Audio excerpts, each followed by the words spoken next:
dedicated live program of the network featuring conversations and in-depth analysis of trending political news, events, and stories with stakeholders. Through these conversations, ATN uses political talks about specific issues, party system, and actor to explore hope and engender positive impact to the society. On today's episode, we're looking at the stories woman dies after jumping off third mainland bridge. And on economic growth, fuel subsidy removal saved Nigeria from bankruptcy according to Tinubu. On tax reform, reps approve new VAT sharing formula for states. Nigeria must improve current varsities instead of adding more, Minister of Education. Federal government prioritizing investments over borrowing, Wale Edun. Salaries of public officials will be reviewed according to RMAFC. And in sports, Osimhen reveals why he chose Galatasaray. And in entertainment, Ashake reacts to Willing Man claiming to be his father. We'll go on a short break, and when we return, I'll introduce my guest for today on the show. Do stay tuned.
Welcome back and thank you for staying with us.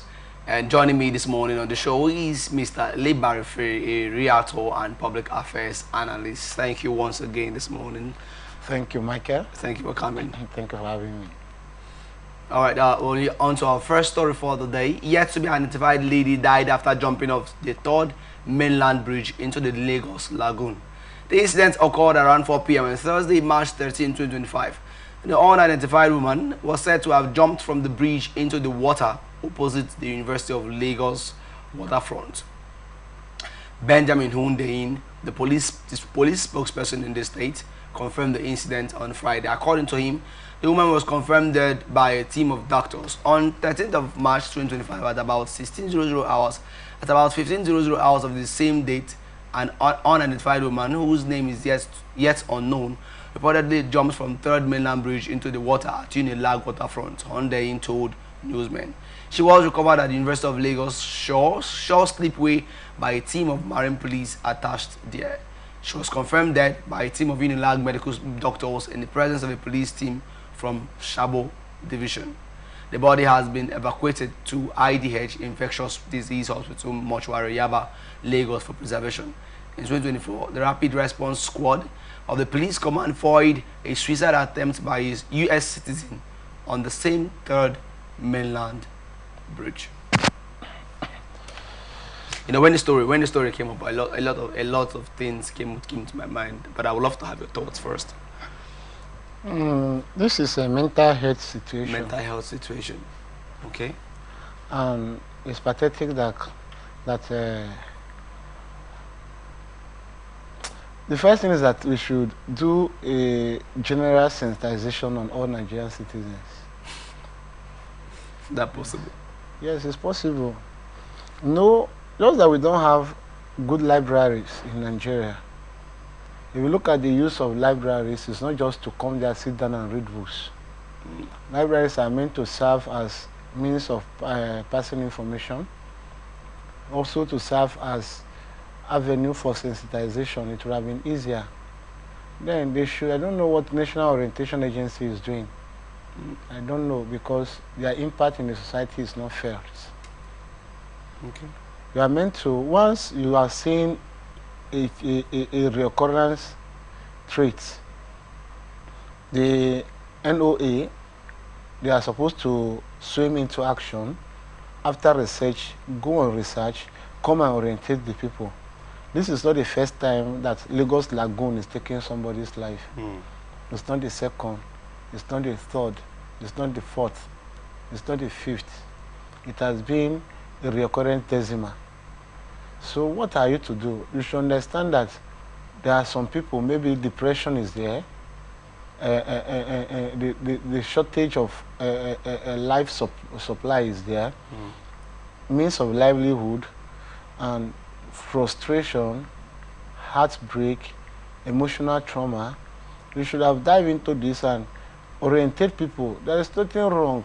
National Orientation Agency, I know they have their budget for the year. What are they doing for with the budgets? You should dive. Lagos has central places that you can go. Places like Oshodi, places like Alaba, places like Kija, this thing. You go to a place like, there are many places you go for this orientation. You orientate people, telling them about how to manage their mental situation, how to cope with depression, how they will be able to contain all these things for it not to affect their life. Because one thing is that you are going through pains, but pain is not going through you. Okay. Because it is when pains go through you that you don't know how to handle it again. But if you go through them, you with the hope of, okay, it will come to pass. Life is transient. As you are here, you cannot jump into Lagos Lagoon because you will not allow pains to go through you. Your mental health, you've been able to work on it. Necessary because you have the privilege of reading, you have the privilege of associating, and the people you associate, they are not the people that helps to increase your trauma. There are people that mere discussion, you are getting orientation from it. Okay, you've been on the show, what you are reading and what is coming up has also helped to shape. But these people, they don't have this access. They are left at the goodwill of the people, the goodwill of the government, and the fate of life. So when the fate of life now presents itself in the negative way, they are seeing it as the alternative. They are seeing it as the panacea of jumping out of whatever situation. So this is a clear case of mental health issue, and Nigeria is not doing well about it. I will say it. You mentioned association as one of the panaceas that could help mitigate mental health from escalating into its worst form. I have a friend. What she does is she writes. So she made a post on one of the blogging platforms we are on, and she said she prefers to that she apologizes to her friends, and she doesn't know how to come out of her shell when she's feeling emotionally down. She prefers to lock up from everybody, like shield herself from the world and get to deal with her mental health, so that she wouldn't add to people's problems. She wants so that she will get to the best of herself before she comes out again. And then I had to comment. I was like, okay, if you say so, I wouldn't taint your words, but I learned that that a problem shared to reasonable and logical persons is a problem half solved. At least when you say it, nothing is new under the sun. So, what's your like you said, mental health? Would you prefer someone who is going through a tough time, keeps it to him or herself, and gets to shield that from people to get back to, because we don't know if this woman must have gone through marital issues. She's a young person according to the picture that was shown, and she must have kept it to herself, and it got to this point where she felt there was no hope again. Yes, there are times maybe some people, they are victim of betrayal. Okay. I said something here that the past, your past, that is your past question. Today is the newspaper you are reading. Tomorrow is the exam paper. You don't know what is in it. Now, if you've written the exam before, a particular lecturer or a teacher that has a way of creating an ambience of fear. Whenever you are going to write the exam, you won't be feeling comfortable. There's this anxiety within you. Yeah. You've written the exam, and the environment was that promotes excitement, enthusiasm. When you are going back to write the same exam with the same person, you will be happy, right? Yeah.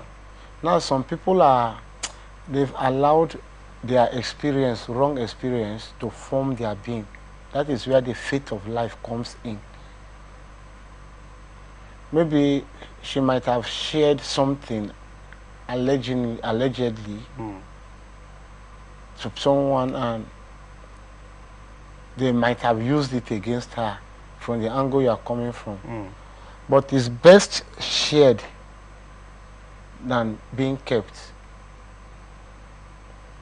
Everybody has this one person or two persons that can shoulder your pains with you.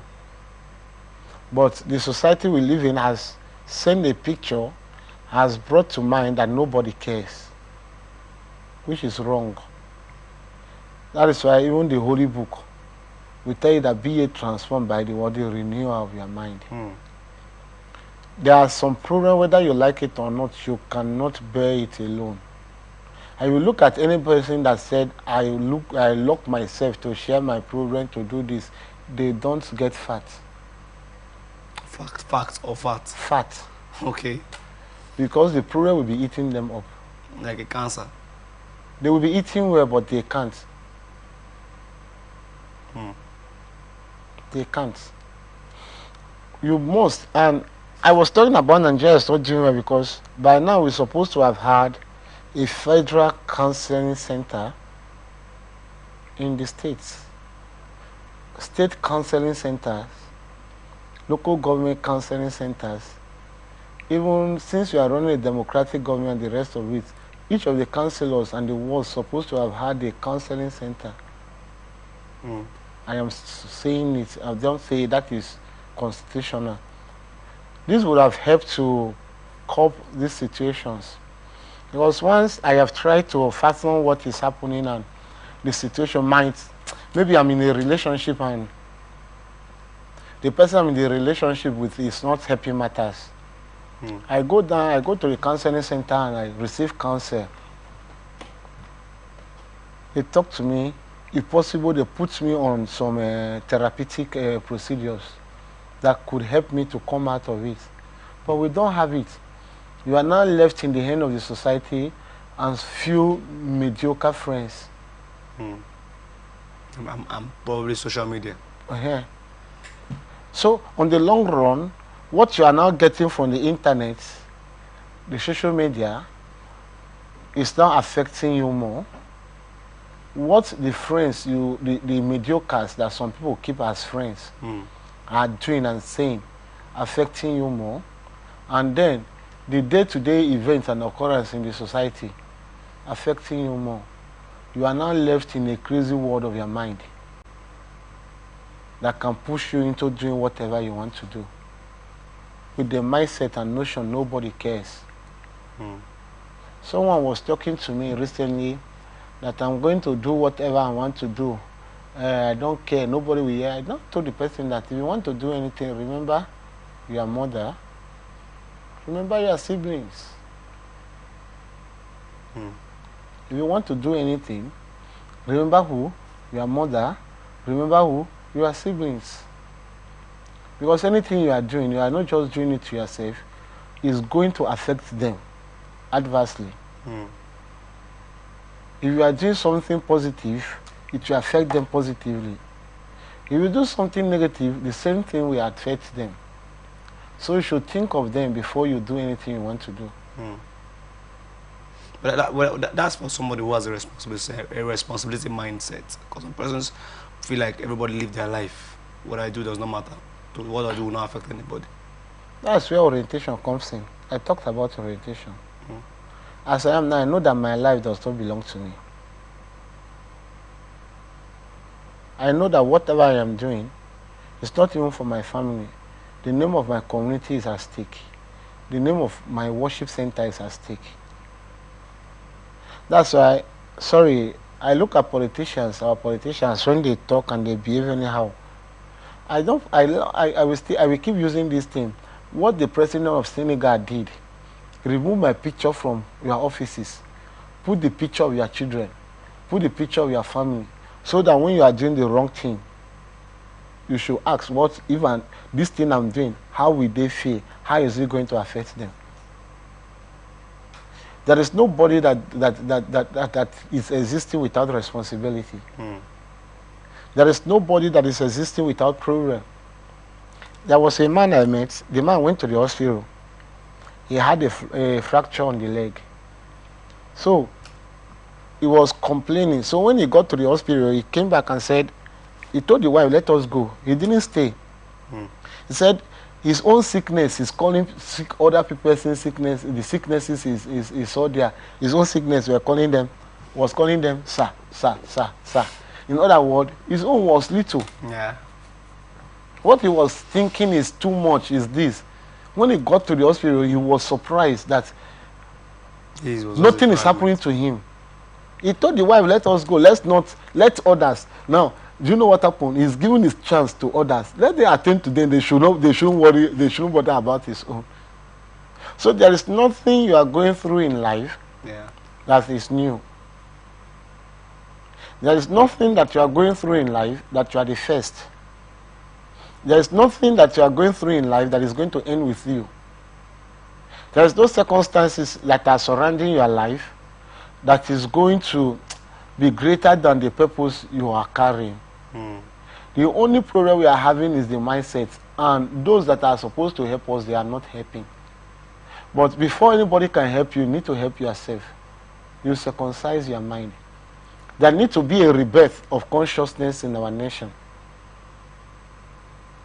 See, when we are talking about mental health is not just because of poverty and this. I have seen billionaires I've read about billionaires, not seen. I've read about billionaires committing suicide. We read about made men committing suicide. There was a man we were doing work for. The man has money. When I mean money, he has money. Living where? Working in earth. So while we were doing the work, the man just traveled that he's going to Lagos. Getting to Lagos, he left on Friday. By Monday, we came to site to do work. The next thing we heard is that he is late. He was late. What happened? He left a note, my wife. His wife? He left a note, my wife. What happened? On the long run, it was found out that he caught the wife with another man. He couldn't bear it. And then he committed suicide. He committed suicide. But that's not the best option. It's not the best, but we are talking about mental health issue. So there needs to be a rebirth of consciousness. We should understand that life doesn't, or life is not ending with what you think.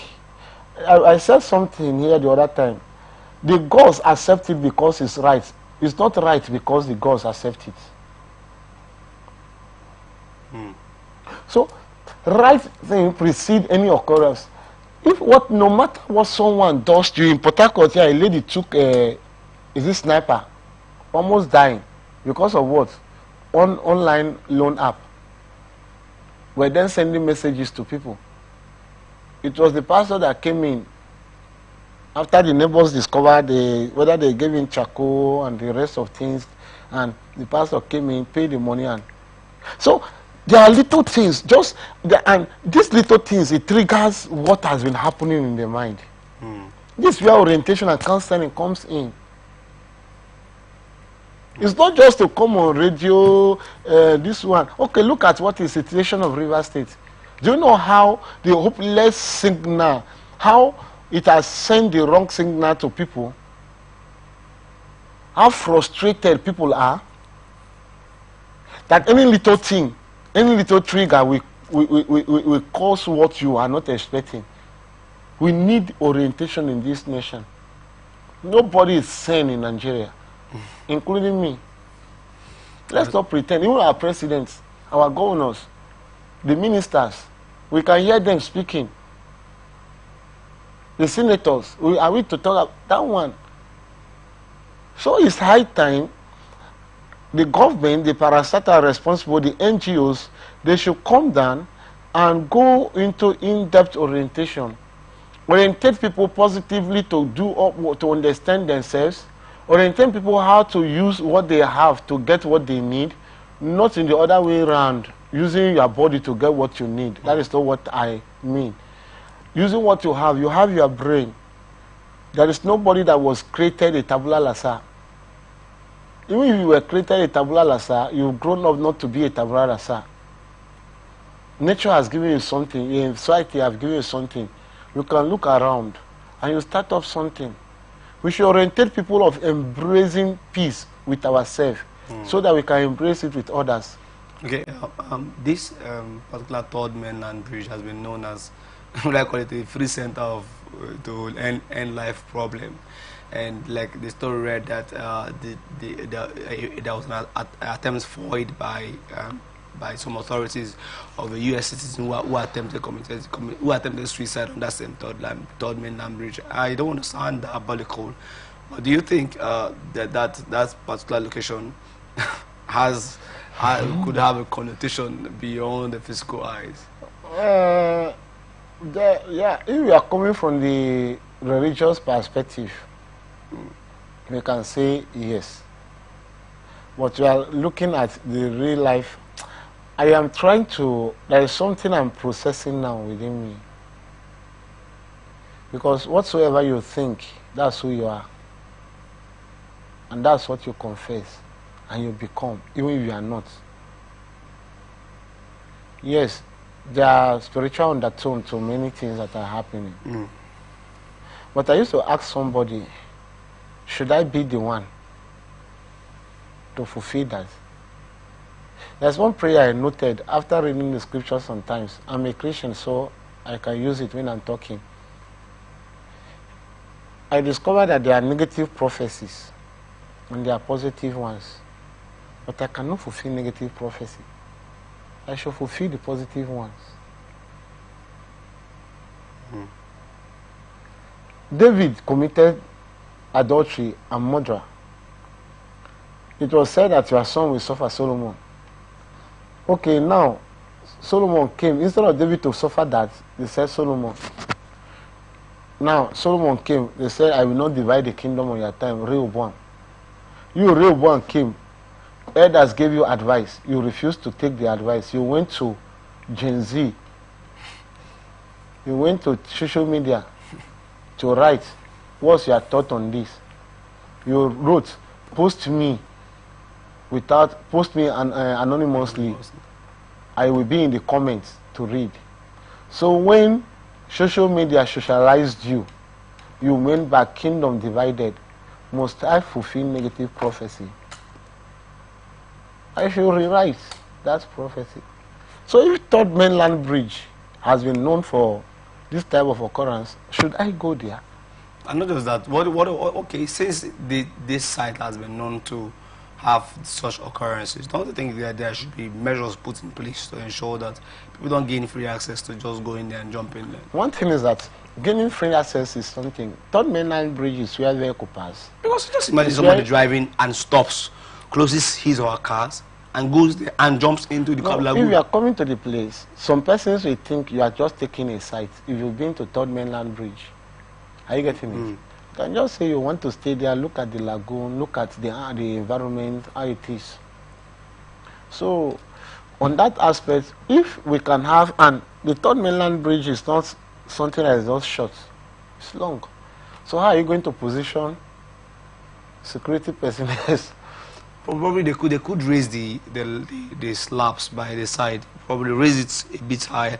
So before you think of jumping, or something like a barbed wire that could create a demarcation before somebody goes there and tries to make such attempts. At least you know this one is no longer sightseeing. You are making a point. You are making a point there. Who is to do that? Is it the government? Yes. They are busy politicking for 2027. Will they look into that? That's why I'm talking about the National Orientation Agency. Because we are orientating the people, I think you are not just, when you are doing orientation, you get feedback. So when you get this feedback, you go back to the authorities and tell them, let's do this to contain this occurrence from. Just look at the flood that ravaged part of Nigeria. This year too, there will be complaint of fraud. We are going to talk about flood again. We know that this thing is happening. We know how this thing could be contained. Well, what is the government doing? Because once flood happens, money will be allotted for palliatives. And then they are going to palliative the money. No, the worst thing that can happen to a nation is when people have lost faith in governance. That's the worst thing.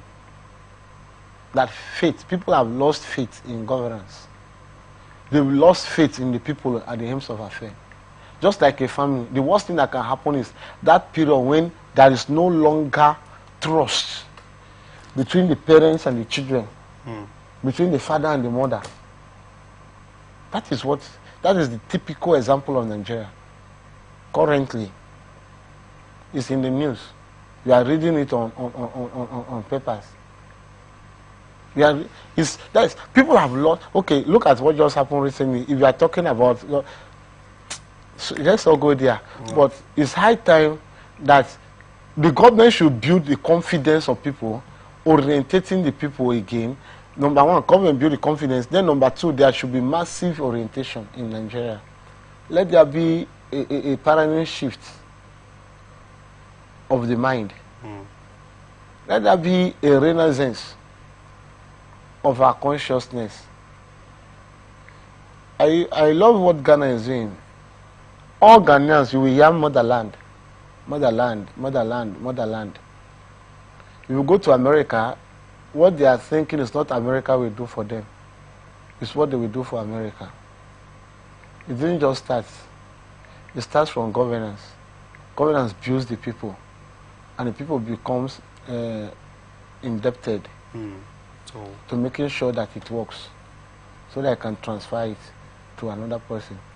I was in a place on Thursday, on Wednesday. They were talking about, they were discussing about something, and I told them that if you build people, for instance now, we raise money and we help someone to be stabilized, to be employed, that person is indebted to us. And not just indebted, that person will fight to also empower another person to reciprocate what he got or she got. But whereas we couldn't do that, and we are waiting for a magic to happen, on the long run we end up in conflict. So the situation of Nigeria now is a situation that our government needs to come back home, strategize means of engaging with the people, because frustration is in the land. All right, thank you so much for your opinion on that. We'll move on to our next story. President Bola Tinubu on Thursday declared that Nigeria faced imminent bankruptcy if his administration had not swiftly ended the fuel subsidy and implemented crucial economic reforms. Receiving a delegation of former National Assembly colleagues from the aborted Third Republic at the State House in Abuja, the president explained that his actions were motivated by the need to protect the interests of future generations. For 50 years, Nigeria was spending money on generations yet unborn and servicing the west coast of our sub-region with fuel. President Tinubu said, adding it was getting difficult to plan for our children's future. Special advisor to the president on information and strategy, Bayo Onanuga, reviewed details of Thursday's parley in a statement titled, "For 50 years, we were spending the money of generations yet unborn," President Tinubu. Highlighting the conditions at the outset of his administration, President Tinubu noted the social and economic challenges confronting the country, emphasizing that decisive steps were necessary to prevent financial collapse. We faced serious headwinds when I took over, very challenging times. Nigeria would have been bankrupt if we had not taken the actions that we took, and we had to prevent the economy's collapse, he said. He lauded Nigerians for rallying behind the reforms, crediting their collective support with helping to stabilize the exchange rate and lower food prices, especially during Ramadan. According to the president, democracy remains the surest path to achieving economic, social, and political development. He commended those who continue to hold fast to democratic principles, recalling the spirit of his days in the Third Republic and how it ultimately paved the way for his current position. Speaking on behalf of the visiting delegation, Senator Emmanuel Nwaka expressed his appreciation for several of the administration's initiatives, including the Nigerian Education Loan Fund and the Nigerian Consumer Credit Corporation, describing them as impactful programs capable of alleviating both educational burdens and financial stress. I appreciate you for what you are giving to students, because the student population is the largest demographic in the country. I've spoken with many of them and many have benefited from it. And the next one is the credit corp. That's a major way of fighting corruption. You see a young man, you come out of school, you want to buy a car, you have to put down cash. You want to buy a car, a house, and you are not married. But with credit corp, you can get things done. I'm following the activities. We are delighted, he said.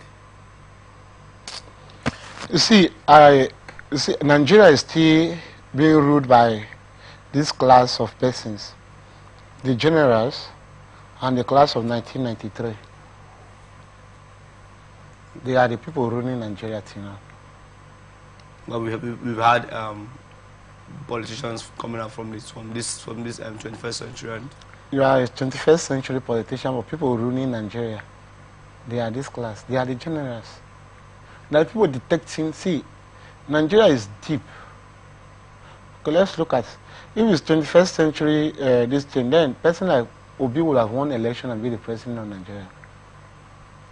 There are many factors. If you go down there, there are many factors, but if you look at the factors, there is no factor that is greater than the voice. He had the people, right? But there are people who sit at the helms of affairs. Abi? So the generals, and you don't expect them not to eulogize their person. But this was a costly visit, wasn't Yeah, it? it's a costly visit, and they must eulogize the person. Who is the person? He was with them in the third republic, Abi. They were the senators. That even this man, Professor Osibanjo, during the book launch of IBB, you see the little comedy he made with it. Now at that point, after IBB dissolved the election, somebody was still, who was the person? The now president. Yeah. So they are, I will not come to you. They are, see, I spoke with someone and said, just find a way, collect your own comments. Let's look at his comment. You are now talking about fuel subsidy. Nigeria would have been bankrupt. How is Nigeria now? How is Nigeria? How is the removal of fuel subsidy reflecting in our economy? It's a gradual process. A gradual process for me is. See, before you remove something, what are the blueprints? What are the arrangements you set in place?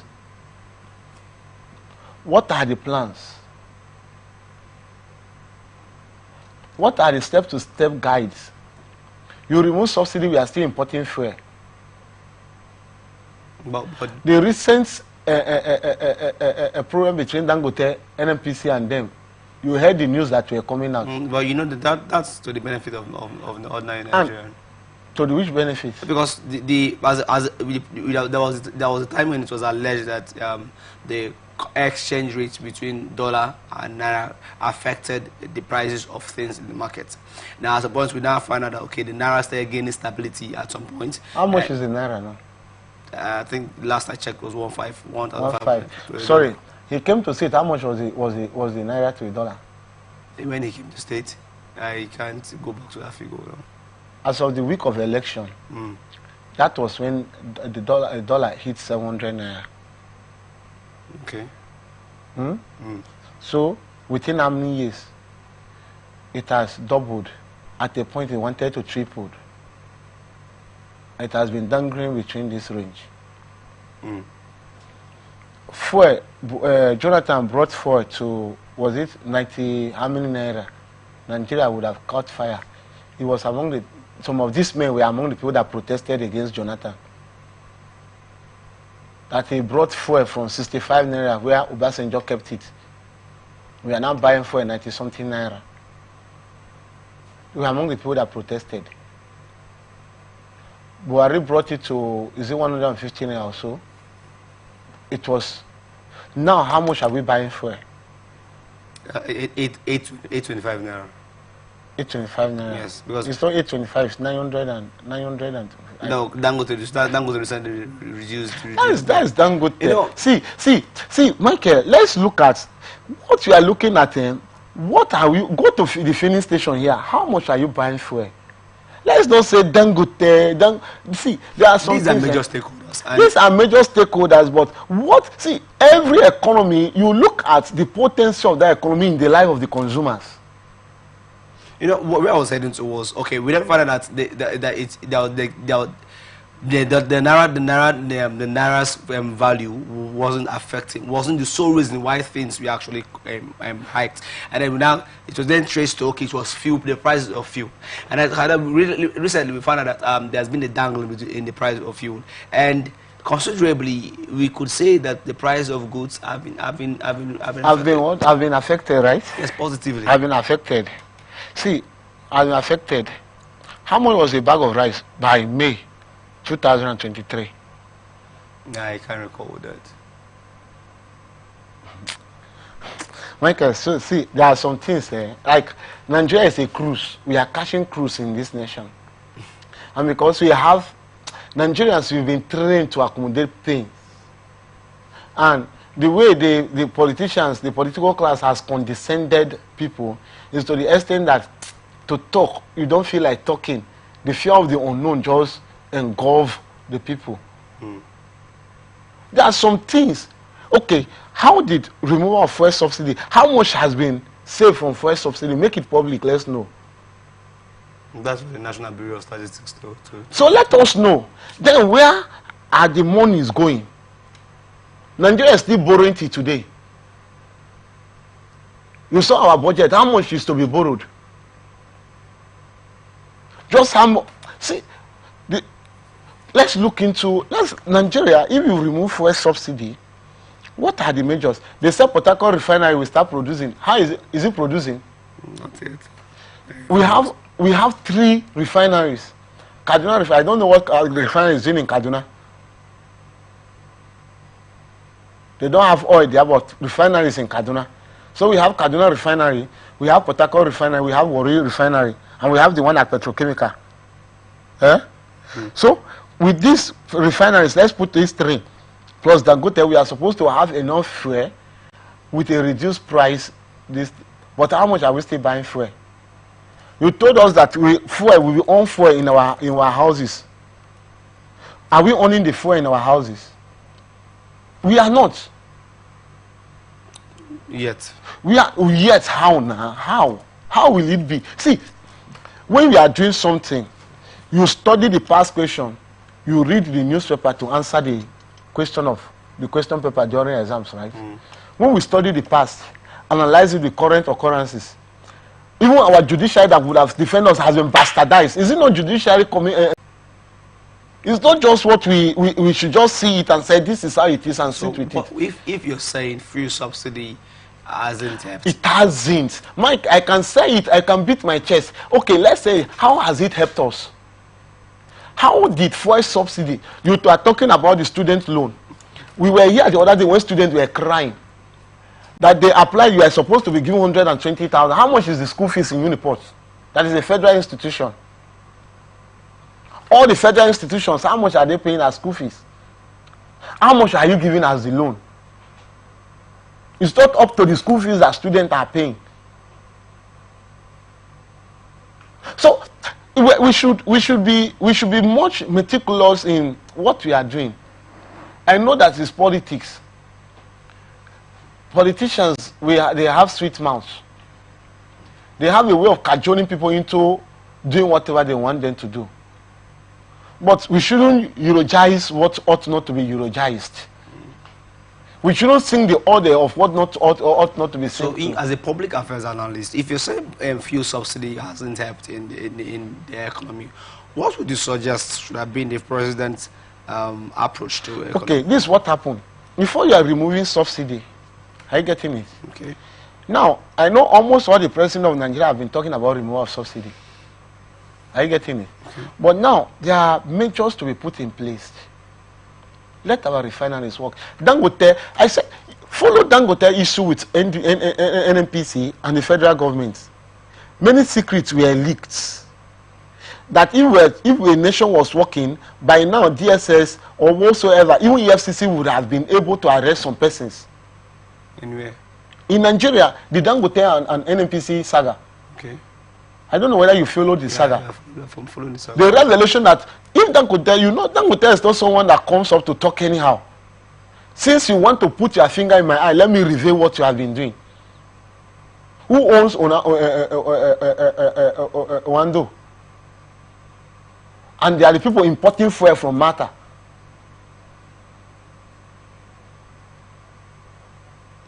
Mike, please, let's store it there. But let's do what is right. Let's remove the pictures and put the pictures of our family. Let's think. Let's put, if you are in the place of authority today, you are eating well, you are traveling around the world.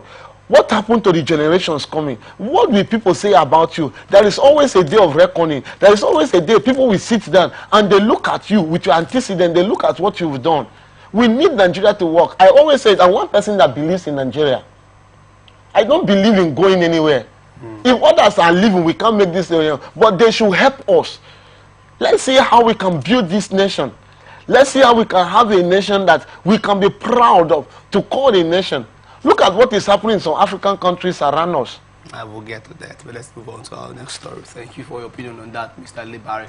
House of Representatives on Thursday approved a new value-added tax sharing formula, allocating 55% to states and 35% to local government councils. This decision followed the adoption of a report by the House Committee on Finance on 4 tax bills transmitted to the National Assembly by President Bola Tinubu in October 2024. Presenting the report on Thursday, the chairman of the committee, Abiodun Faleke, summarized the extensive review process, which followed the public hearing held from February 26 to February 28, 2025. The report was considered clause by clause and adopted in a session presided over by the Speaker, Tajuddin Abbas, on Thursday. The committee made 19 key recommendations under the Nigerian Tax Administration Bill, including a revised VAT distribution framework that had been a contentious issue between state governors and the presidency.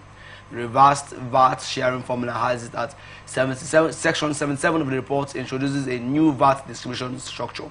For states, 50% of the revenue is to be distributed equally, 20% based on population and 30% based on consumption. The emphasis is placed on the actual place of consumption regardless of where tax returns are filed. Local governments will receive 35% of VAT revenue under a similar formula. Additionally, the timeline for issuing taxpayer identification numbers has been extended from 2 to 5 working days to accommodate possible administrative challenges. Any refusal to issue a TIN must be justified and communicated to the applicant. Corporate tax filing, the time frame for companies ceasing operations to file tax returns has been reduced from 6 months to 3 months to mitigate revenue losses. The committee also recommended that taxable supply consumption should determine tax allocation, ensuring fairness in regions where company headquarters are concentrated. On fiscalization, the Federal Inland Revenue Service will establish further regulations to enforce the newly introduced system. Additionally, Section 74 mandates that any tax remission by the President or a governor must receive approval from the National Assembly or respective states' houses of assembly. We are looking at the new VAT formula for states. We see 50% to be shared equally, 30% on I think consumption, and one about from derivation. What's your opinion on that? This tax of a VAT of a thing has been the problem, because I know I've been in the north. You can't destroy, let me use the word beer, okay, and you are expecting to get VAT on beer. Okay. You are destroying it. You don't need it, but you still want to get VAT on it. You are not producing it. You are not consuming it, but you want to benefit from it. It's madness. Now, when we are talking about company headquarters, now you also consider some company headquarters are just situated somewhere where the main production is not happening where the headquarters are. Okay. For instance, most of the multinationals, they have their headquarters in Lagos, but their production is not in Lagos. Okay. They are not in Lagos. They just keep it there because of shipping and the rest of the things. So, they are, let's say, bravo to them for what they've done so far. Bravo to them.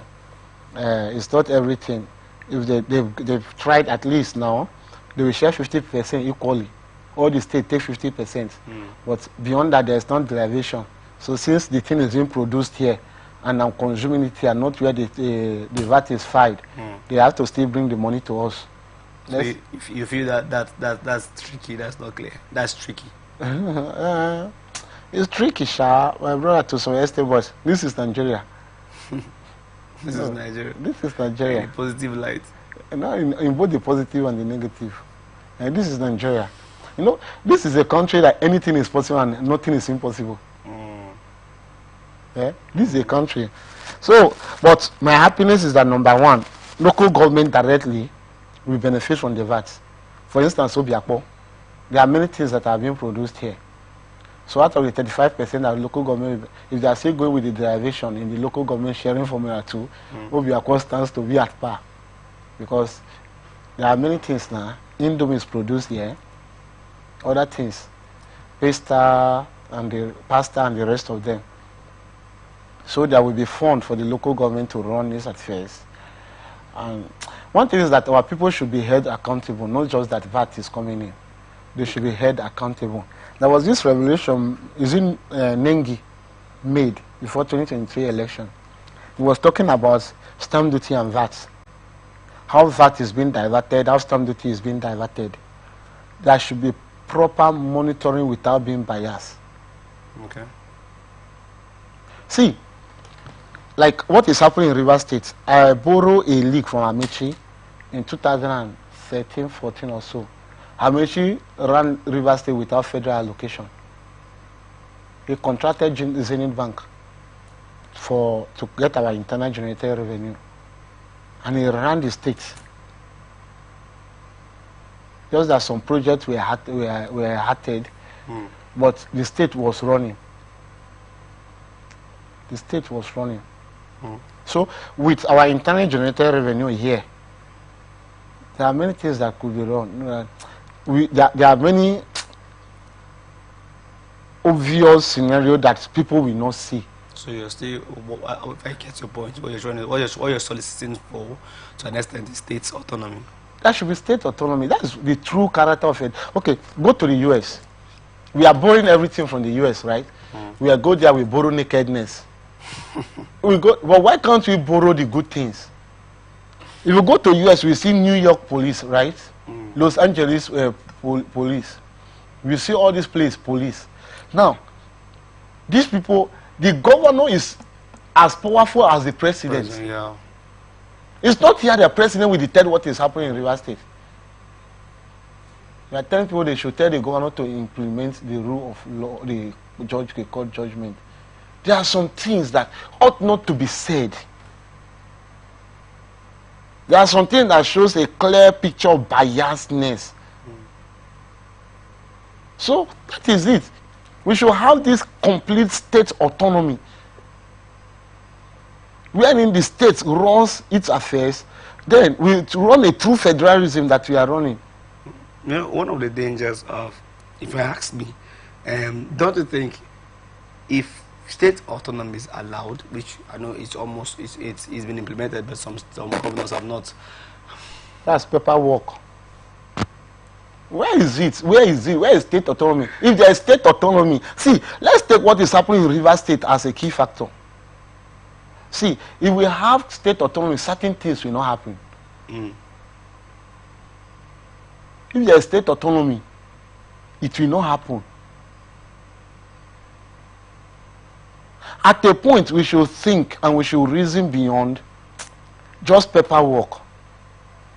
See, we have enough paperwork in Nigeria that if it's properly worked upon, Nigeria will be a better place. But these people will not allow it because they want to lord over. So if there is state autonomy, this is sweet, it's better. But on the long run, don't worry, this is Nigeria. Very soon we hear the news about it. All right, and that news will be positive. Moving on to yes, it will be positive. It can also be negative. Thank you for your opinion on that. Moving on to our next story. Minister of Education, Dr. Tunji Alausa, has attributed the proliferation of universities to mounting pressure from lawmakers. Alausa spoke at the third edition of the 2025 Ministerial Press Briefing in Abuja on Thursday. The news agency of Nigeria reports that the federal government is under increasing pressure to reform the country's education sector. NAN also reports that with almost 200 bills pending in the National Assembly for the creation of new universities, concerns are growing that the system is becoming overwhelmed. Alausa emphasized that strengthening the capacity of existing institutions is more important than establishing new ones. According to him, there is no need to pressure the president into approving more universities. We must focus on our capacities.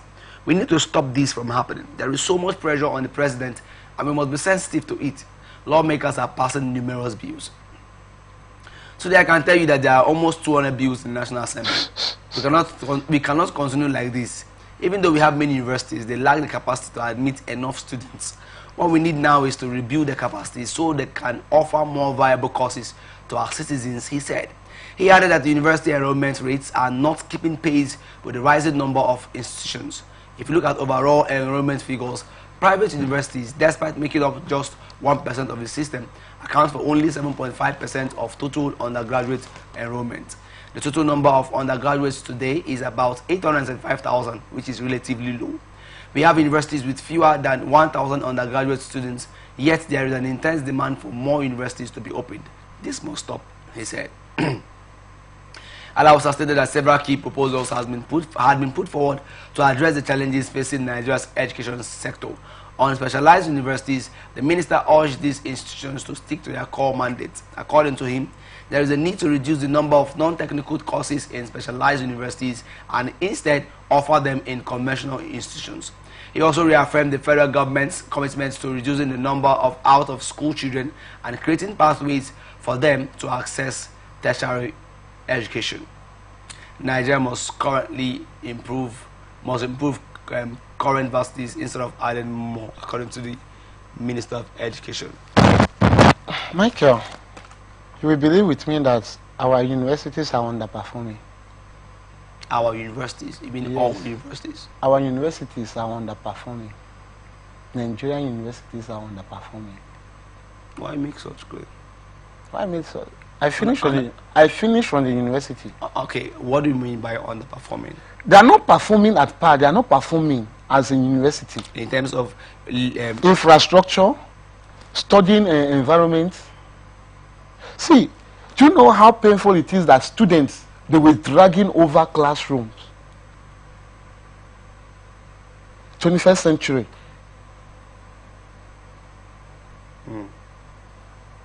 They are dragging. When I mean dragging over classrooms, they skip lectures because there is no available classroom. Or they walk long distances to No, we are coming to that. So let's look at the environment, the university. The clamor for creating of more universities because of TED fund. When the TED fund comes, they know how they handle it. See, we should come to a system in which personal interest should die and national interest should rise. Okay. Wherein we can hear a nation bleeding and we bring the bandage to stop it, to stop the bleeding. Wherein we can bring our ears down and hear the nation crying and we go to the nation and wipe the tears. Not hearing a crying nation and you are bringing Cain to flog the nation again. How do I mean? I did computer appreciation as GS course in my institution. We were not given opportunity to sit on a system for once. You are telling me about software development with a textbook. With a textbook, the manual you prepared and gave to me, computer. I'm supposed to have, as I'm coming to school, there should be a computer lab that will accommodate if Uniport, for instance, is admitting 2,000 students. You know that these 2,000 students, they will come to take computer appreciation as a general course. There should be a lab that is made up of 2,000 computers. That during this course, the student will sit with the system because it's programmed. Okay. But it's not there. I have a friend who's finished as an electrical engineer. When they were teaching them about circuit, they were watching it on the television. Maybe that was visual learning. We can be. This is. No. How do you want me to put it to you? How do you want me to put it to you? Should I continue? There are men. I can give you instances.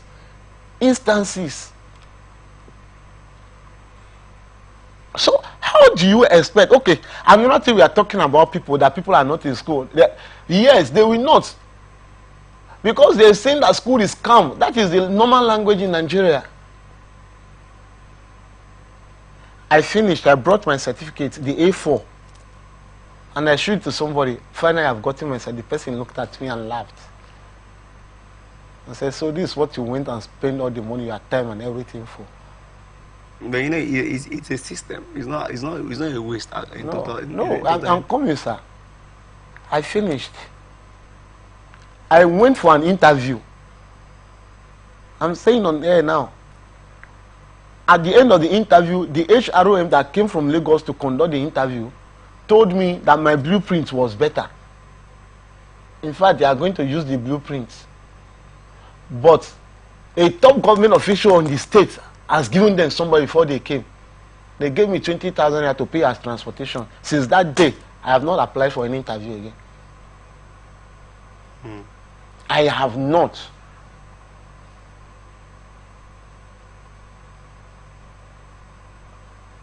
So in this scenario, how do you encourage someone to go to school? You are giving students loan to come to school. Where is the working environment for them? We have an institution that teaching people about entrepreneurship. What are the scales of entrepreneurship? To sit in the classroom and they are teaching you entrepreneurship is this. There are some courses that are more practical. And recently there's been a surge in turning turning vocational polytechnics, those who are more focused on University of Education, they are now turning them into universities. And there's an outcry that we are shifting from the more practical aspect of education to the theoretical part. So how would you link it now to creating more universities? No, linking this to creating more universities still creating more institutions of theoretical practice rather than being pragmatic in our practice.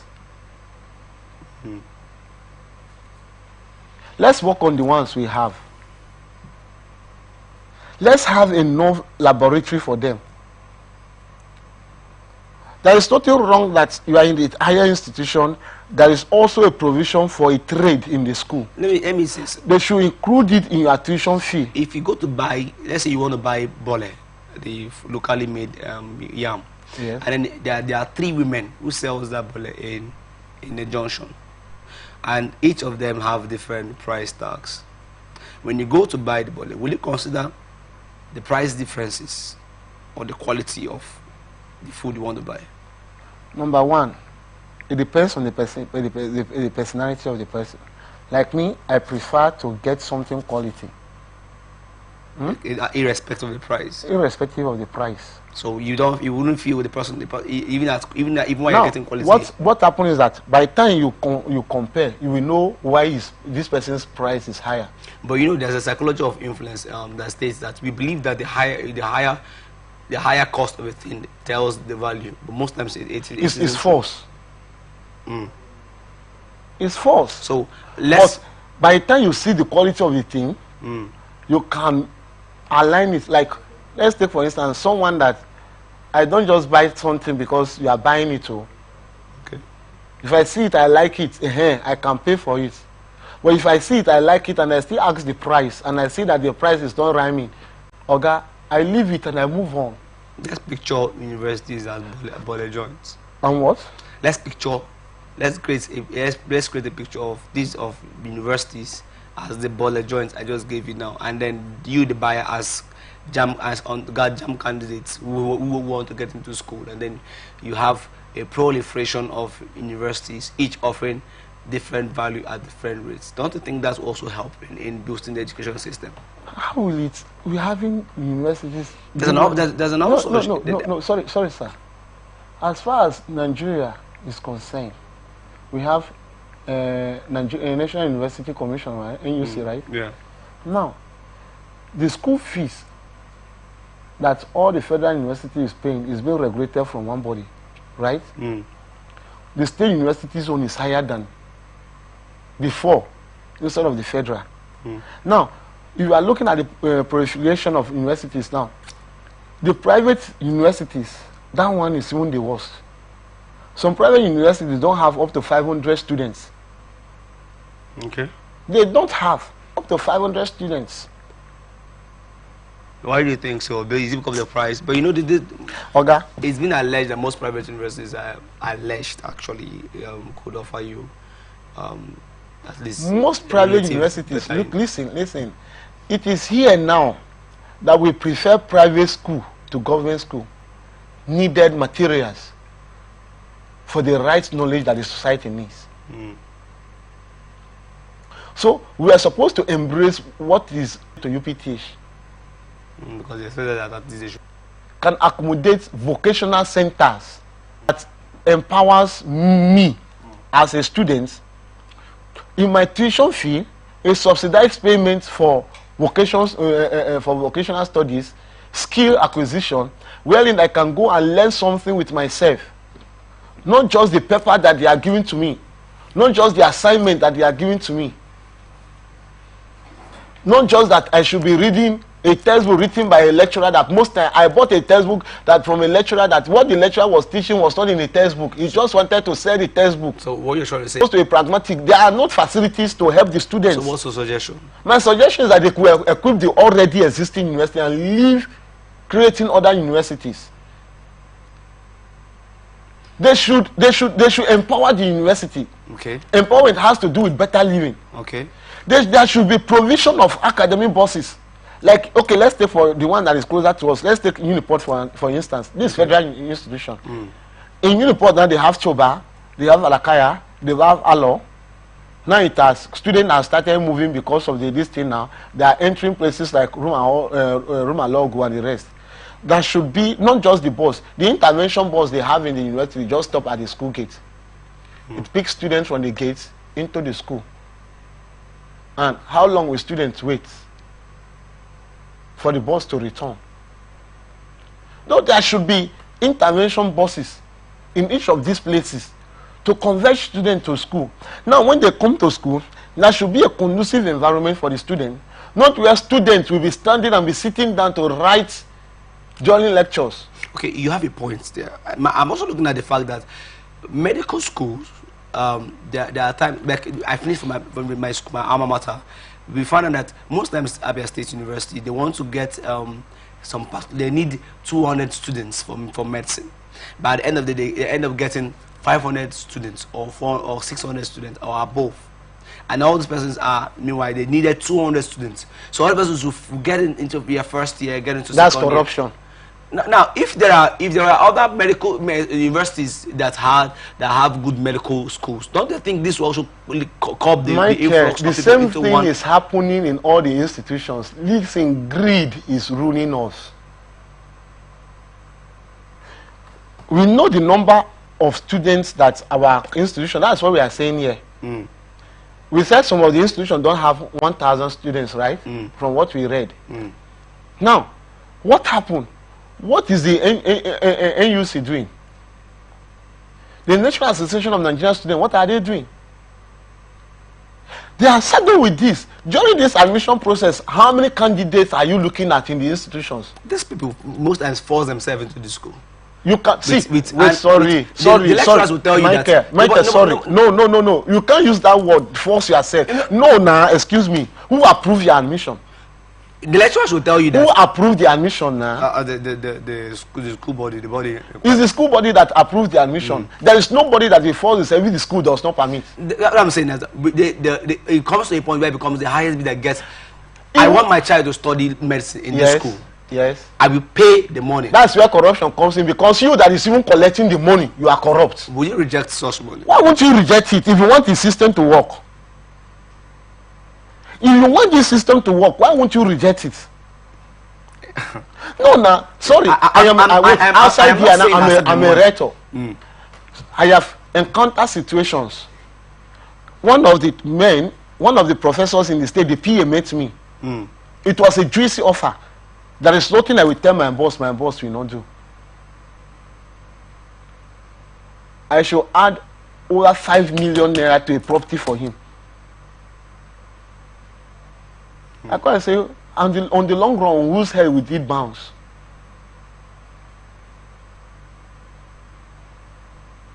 On the long, when the man was then talking to me, asking me, that ruined my relationship with the man. But I opted not telling him. He should discover by himself, because I know one day faith will run out of the PA. Because it is going to, I can't entangle myself. We are talking about our institution that should work. You are telling me that a lecturer, you are telling me that someone in school's authority is going to get money by merit, 200 persons are to merit admission. You are not going to get money from 300 extra persons because there is money to be spent. When they come into the institution now, they keep spending that money, and we end up having quack doctors. Now, at the end of the day, they young them, they split them into different departments after that Now, first BBL exam. So you now end up producing the society. So you now end up producing engineers. I do, you know, my work that I went to supervise a work by a civil engineer. A civil engineer was setting. Oh, let's not talk about it. So this is what is happening in the system.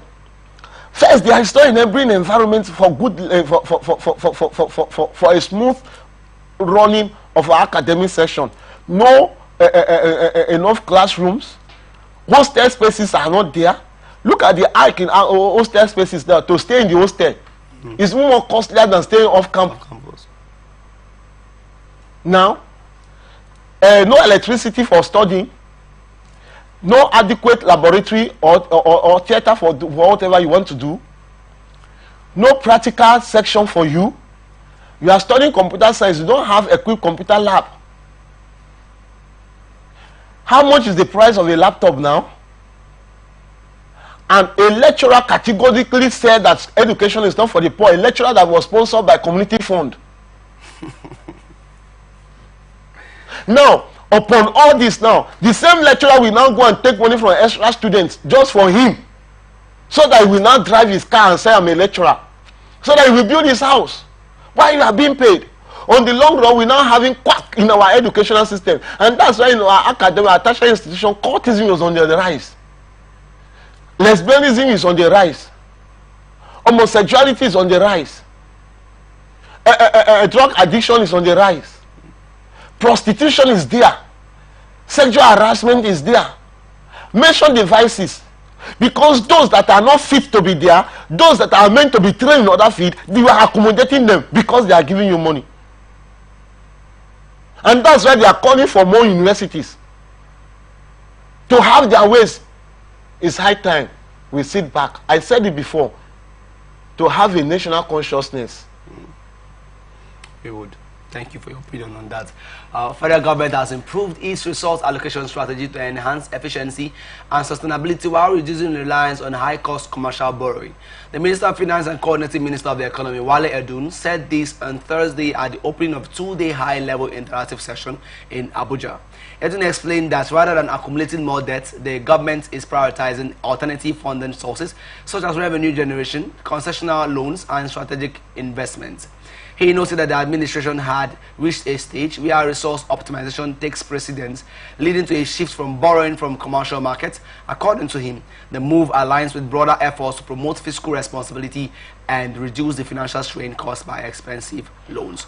We want to enhance public transparency, reduce waste, and foster accountability in public financial management while optimizing our resources. We are at that optimization stage where there is less focus on borrowing, particularly from the commercial market, which is quite high. We are focusing more on optimizing assets and attracting private sector investments, whether domestic or foreign. That's the collaboration I keep referring to, and it emerges at every stage, Edun said. The minister expressed confidence in the government's economic strategy, insisting that with the right macroeconomic tools, Nigeria could significantly reduce poverty and promote sustainable development. He stressed the need for mutual respect, cooperation, and collaboration among key stakeholders and serving under the leadership of President Bola Tinubu.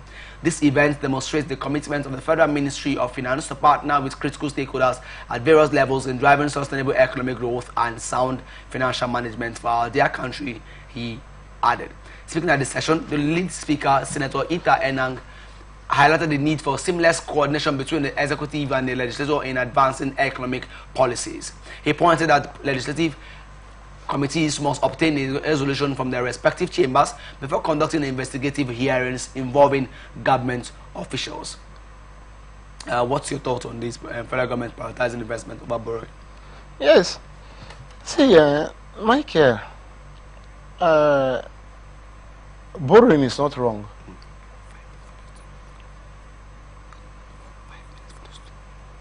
Borrowing is not wrong. Are you getting it? But you know the problem. What are you doing? What you borrowed? Now, if our government have realized that even the future of Nigeria has been borrowed,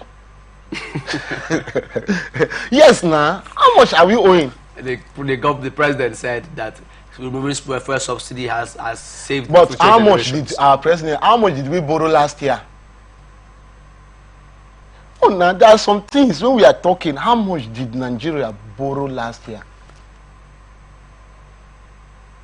Yes, it's rhetorical. Okay. How much did we borrow last year? That even by, was it November or so, Senate hastily approved another borrow. So let's leave that. If they are not saying they are prioritizing investments, what are we investing in? There is no. I will still tell people, if you like, build all the factories you want to build until the people are the factory will not stand. Okay, that's key. So the first factory and investment that Nigeria should do now is the investment of the mind. I'm still repeating it. Do you know what happened in Nigeria? Once they set up any government and they call you, I just look at some youth within this period.